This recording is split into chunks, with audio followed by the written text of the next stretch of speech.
5, 4, 3, 2, 1, 0.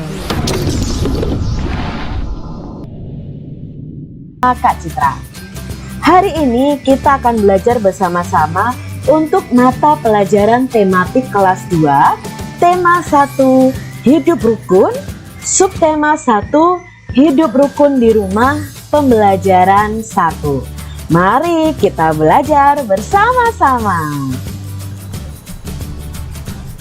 Coba adik-adik perhatikan gambar berikut. Gambar berikut ada 4 gambar yang menunjukkan tentang hidup rukun. Gambar yang pertama adalah gambar ketika Udin dan Edo saling berbagi makanan. Gambar yang kedua adalah gambar Udin hidup rukun dengan kakaknya dengan cara belajar bersama. Lalu gambar yang ketiga menunjukkan hidup rukun antara Udin dan Edo saat bermain. Gambar yang keempat ini menunjukkan tentang gotong royong yang mencerminkan hidup rukun dalam masyarakat. Jadi nanti ada 4 subtema yang akan kita pelajari di tema 1 ini. Kita lanjut ke pembelajaran 1. Udin mempunyai kakak perempuan bernama Mutiara. Udin dan Mutiara selalu menjaga kerukunan di rumah. Ayah dan ibu menyayangi Mutiara dan Udin. Kita baca ya adik-adik ya. Suatu hari, ayah membawakan buah tangan untuk Mutiara dan Udin. Mutiara mendapatkan buku cerita. Udin mendapatkan mainan. Mutiara dan Udin berterima kasih kepada ayah dan ibu. Mutiara dan Udin tidak saling berebut oleh-oleh. Ayah dan ibu bahagia melihat buah hati mereka selalu rukun. Ini adalah bacaan yang menunjukkan ayah dan ibu menyayangi Mutiara dan Udin. Jadi di sini ayah membawakan buah tangan untuk Mutiara dan Udin. Adakah kata-kata yang dalam bacaan tadi yang kamu tidak tahu artinya? Ada tidak adik-adik? Nah, tadi ada kata buah tangan dan buah hati. Apakah tangan dan hati kita itu punya buah? Seperti pepaya? Apa mungkin? Bukan itu maksudnya adik-adik. Buah tangan dan buah hati itu adalah sebuah ungkapan. Lalu ungkapan itu artinya apa ya? Ungkapan adalah gabungan kata yang memiliki arti berbeda dengan kata asalnya. Jadi ungkapan itu memiliki arti adik-adik. Jadi setiap ungkapan ada artinya. Nah, ungkapan tadi ada buah tangan. Bukan artinya tangan kita ada buahnya. Tetapi arti dari buah tangan adalah oleh-oleh. Lalu ada kata buah hati. Buah hati itu bukan hati kita ada buahnya. Buah hati itu bisa berarti anak atau anak kesayangan. Begitu adik-adik. Jadi ungkapan itu ada artinya. Lihat di sini, Kak Citra punya contoh kalimat yang di dalamnya ada ungkapan. Ayah pulang dari Jakarta membawa buah tangan. Nah, ini memiliki arti ayah pulang dari Jakarta membawa oleh-oleh. Karena buah tangan itu artinya adalah oleh-oleh. Kak Citra punya contoh yang kedua. Dio adalah buah hati orang tuanya. Maka artinya adalah Dio adalah anak dari orang tuanya. Bisa juga buah hati itu artinya adalah anak kesayangan. Nah, itu tadi tentang ungkapan. Jadi ungkapan itu belum arti sebenarnya, memiliki arti yang lain adik-adik. Nah, di sini ada percakapan antara ayah Udin dan Mutiara. Kamu diminta melanjutkan percakapan tersebut. Lihat di sini ayah berkata, "Anak-anak, ayah membawa buah tangan." Nah, kira-kira jawaban Udin dan Mutiara seperti apa adik-adik? Mungkin si Udin akan berteriak, "Hore, aku dapat oleh-oleh." Lalu si Mutiara menjawab, "Terima kasih ayah untuk oleh-olehnya." Nah, mungkin kalian punya jawaban yang berbeda dari Kak Citra. Boleh coba kalian lengkapi.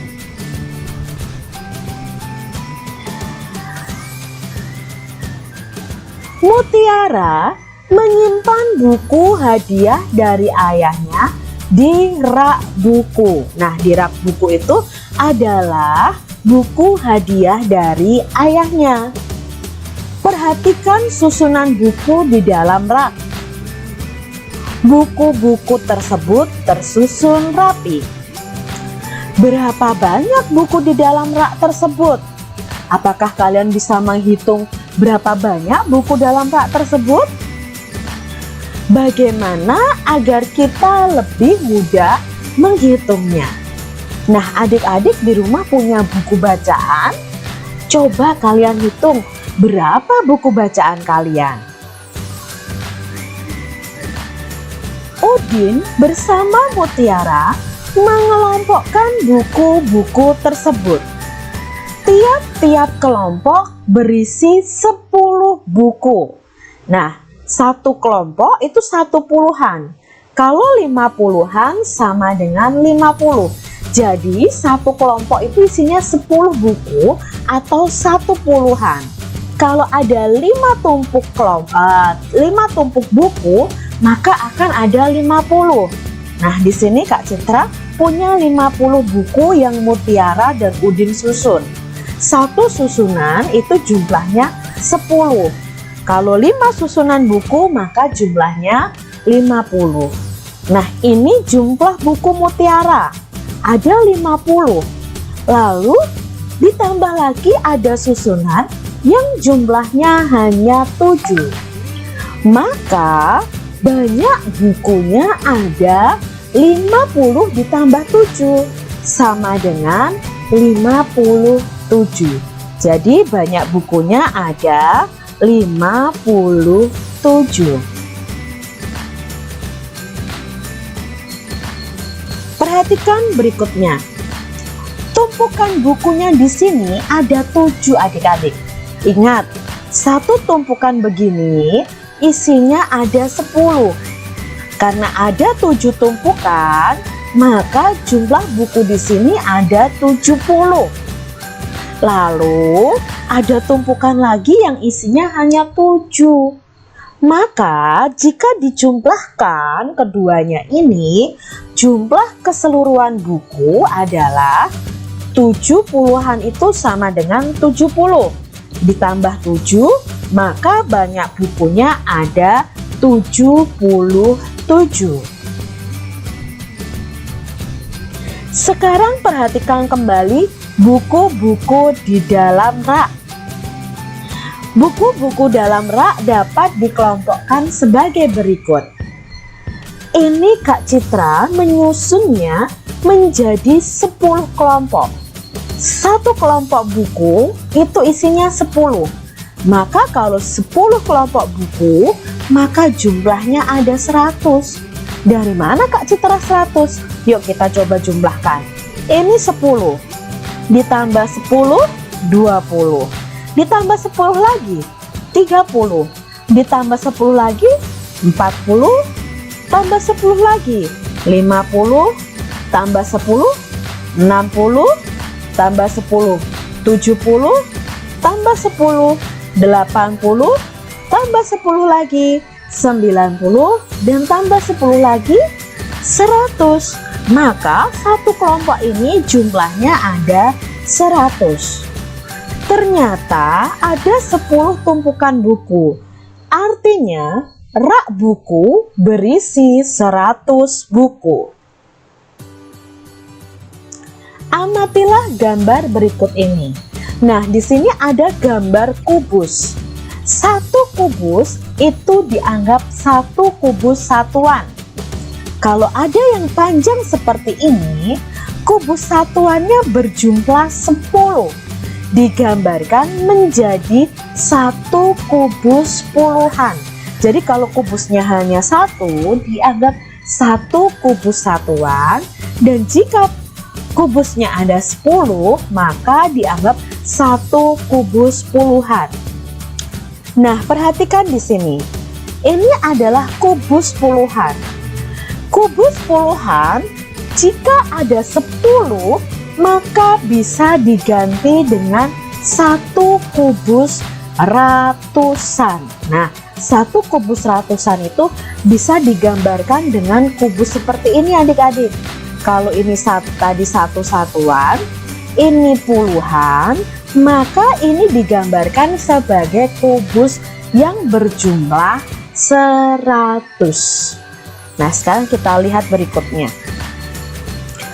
Kalau kubus di bawah ini ada berapa ya? Kita lihat kubus di bawah ini. Ada berapa satuan di situ? Kita hitung adik-adik. 1, 2, 3, 4, 5, 6, 7, 8. Maka kubus ini ada 8 satuan. Kalau kubus di bawah ini ada berapa ya? Nah, satu deret tadi, kita ingat ya, kubus satu deret begini isinya ada 10. Kita hitung 1, 2, 3, 4, 5, 6, 7, 8, 9, 10. Kalau satu kelompok ini ada 10 kubus, maka kalau ada 2 berarti jumlahnya 20 kubus. Nah, sekarang kalau gambar yang ini, kubus ini adalah kubus ratusan. Kalau ada 1 berarti jumlahnya 100. Sekarang kalau ada 2, maka jumlahnya, ya kalau ada 2 berarti jumlah kubus ini adalah 200. Yuk kita ke latihan supaya kalian lebih memahami. Jadi kalau ada 1 kubus ratusan, maka nilainya ada 100. Lalu di sini ada 3 kubus puluhan, maka nilainya 30. Di sini ada 8 kubus satuan, maka nilainya adalah 8. Jika digabungkan, banyaknya kubus ada 138. Maka menulisnya seperti ini, 138. Tetapi cara membacanya 138. Jadi cara membacanya 138. Soal nomor 1. Nah, di sini ada gambar kubus dari kubus ratusan, puluhan, dan satuan. Kita lihat dulu kubus ratusan. Kubus ratusannya hanya ada 1, maka nilainya adalah 100. Kita lihat kubus puluhan. Kubus puluhan ada 1, 2, 3, 4, 5, 6, 7. Ada 7 kubus puluhan, maka nilainya adalah 70. Lalu kita lihat kubus satuan. Kubus satuan jumlahnya ada 1, 2, 3, 4, 5, 6, 7, 8. Maka nilainya adalah 8. Lalu kita jumlahkan. 100 ditambah 70 ditambah 8. Jawabnya adalah 178. Nah, tulisnya berarti 178, bukan 100,708. Salah itu adik-adik. Jadi 178. Banyaknya kubus ada 178. Nah, 178 ini dibaca 178.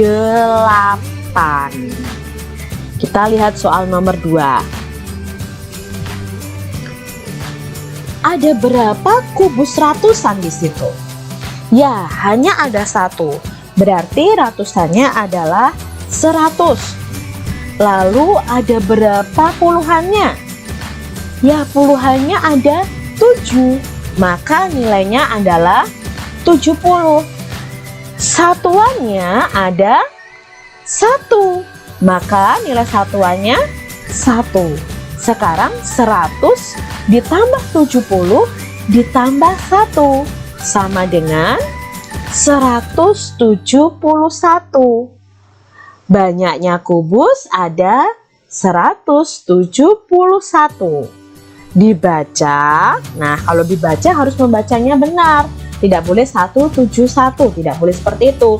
Tapi membacanya 171. Mudah kan adik-adik? Sekarang kita akan belajar membaca bilangan. Kak Citra punya bilangan ini 145. Nah, kita biasanya baca 145. Itu salah adik-adik. Cara membacanya, angka 1 di sini menempati ratusan. Angka 4 menempati puluhan. Angka 5 menempati satuan. Maka dibaca, karena 1 ratusan berarti dibaca 100. 40-an dibaca 40. 5 karena satuan ya dibaca 5. Maka dibacanya 145. Berikutnya ya, di sini ada angka 205. Apakah seperti itu membacanya? Tidak adik-adik. Angka berapa yang menempati ratusan? Ya, angka 2. Lalu puluhannya, adakah puluhannya? Puluhannya angka 0 di situ. Lalu satuannya angka 5. Lalu bagaimana cara membacanya, Kak? Cara membacanya seperti ini. 205. Karena di sini puluhannya 0, maka tidak dibaca begini. 205. Tidak adik-adik, tapi 205. Berikutnya 350. Dibaca ratusannya 3, puluhannya 5, satuannya 0. Maka kita membacanya 350. Bukan 350 0, karena satuannya 0. Bukan seperti itu. Cukup kita baca 350. Sekarang kita belajar kebalikannya, yaitu menulis bilangannya. Ya, sekarang kita menulis bilangannya.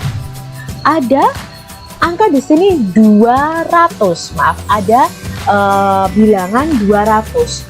Maka ditulisnya kalau 200 berarti ada 3 angka. 2 kita tempatkan di depan sendiri.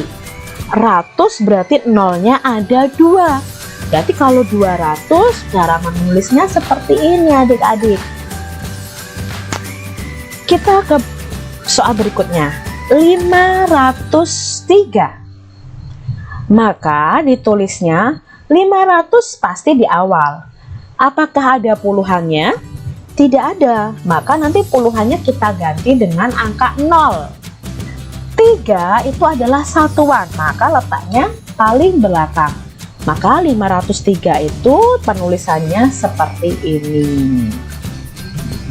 Berikutnya 452. 2. Ratusannya ada berapa? 4. Puluhannya 5. Satuannya 2. Maka penulisan bilangannya 452 dibaca 452. Mudah kan adik-adik? Mutiara gemar membaca buku. Ia membaca berbagai jenis buku anak. Ada buku cerita anak, ada buku pengetahuan, ada juga buku nyanyian.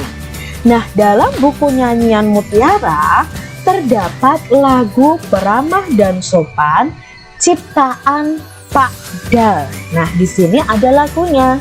Bukannya congkak, bukannya sombong, yang disayangi handai dan taulan, hanya anak yang tak pernah bohong, rajin bekerja, peramah dan sopan. Nah, dalam buku nyanyian Mutiara ada lagu ini. Kalian bisa nanti cari di channel YouTube Kak Citra ini, lagu Peramah dan Sopan. Coba kalian berlatih menyanyikannya. Nanti kalian cari ya di YouTube channel Kak Citra, atau Kak Citra nanti kasih linknya di description box. Nah, adik-adik, lagu Peramah dan Sopan ini ada yang dinyanyikan pendek dan ada yang dinyanyikan panjang. Ya, ada yang dinyanyikan pendek, tetapi juga ada yang dinyanyikan panjang. Nah, sekarang kita akan mencari tahu mana saja yang dinyanyikan pendek dan mana saja yang dinyanyikan panjang. Nah, untuk kalian mempelajari tentang panjang dan pendek nada pada lagu, kita lihat di sini. Kita akan memberikan tanda titik pada bagian yang dinyanyikan pendek. Sedangkan untuk yang dinyanyikan panjang, kita akan beri tanda garis. Nah, Kak Citra punya syairnya di sini. Kita lihat syair yang pertama. Bukannya congkak. Nah, berarti kita sama-sama tahu. Yang pertama, bukannya. Bukannya. Nah, berarti itu cepat. Berarti dinyanyikan pendek.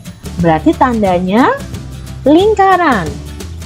Lalu, bukannya congkak. Berarti congkaknya dinyanyikan panjang. Berarti tandanya adalah garis. Sekarang kita lihat bawahnya. Bukannya sombong. Nah, ini hampir sama dengan atasnya. Bukannya itu juga dinyanyikan pendek. Maka kita beri tanda titik ya. Di sini Kak Citra buatnya lingkaran supaya adik-adik jelas ya. Lalu sombongnya itu dinyanyikan panjang ya. Baris ketiga. Yang disayangi. Nah, yangnya pendek. Di juga pendek. Yang disayangi. Berarti sanya pendek juga. Yangnya panjang. Yang disayangi. Berarti i-nya juga panjang. Yang disayangi. Handai dan taulan. Berarti han pendek, dai pendek juga, dan pendek, tau pendek, lannya panjang. Jadi yang disayangi handai dan taulan. Nah, lannya panjang. Sekarang bawahnya. Hanya anak. Coba sampai situ dulu ya. Hanya anak. Berarti hanya pendek. Berarti diberi tanda titik. Nya titik juga. A titik juga. Karena ini dinyanyikan pendek. Jadi cepat. Hanya anak. Naknya panjang. Hanya anak yang. Berarti yangnya panjang. tak pernah bohong. Nah, ini hampir sama dengan atasnya. Tak dinyanyikan pendek, per dinyanyikan pendek, nah dinyanyikan pendek, bo dinyanyikan pendek, hongnya dinyanyikan panjang. Lalu syair berikutnya, rajin bekerja. Nah, sekarang ra-nya itu pasti dinyanyikan pendek, maka diberi tanda titik. Jin pendek, tanda titik. Be pendek. Ker, nah kernya ini panjang, rajin bekerja. Nah, ja-nya juga pendek. Lalu baris bawahnya ya, lirik berikutnya, beramah dan sopan. Berarti pe-nya pendek, ra-nya pendek, mah-nya pendek juga, dan pendek, so pendek, pan panjang. Nah, kalian sudah bisakah membedakan cara menyanyikan lagu dari yang pendek maupun yang panjang nadanya dengan cara memberikan nada ini? Coba nanti kalian latihan lagunya ya di channel YouTube Kak Citra juga. Begitu adik-adik untuk pembelajaran kita hari ini di tematik tema 1, subtema 1, pembelajaran 1. Semoga video pembelajaran ini bermanfaat bagi kalian semua untuk kalian belajar dari rumah kalian masing-masing. Sampai jumpa di pembelajaran Kak Citra selanjutnya.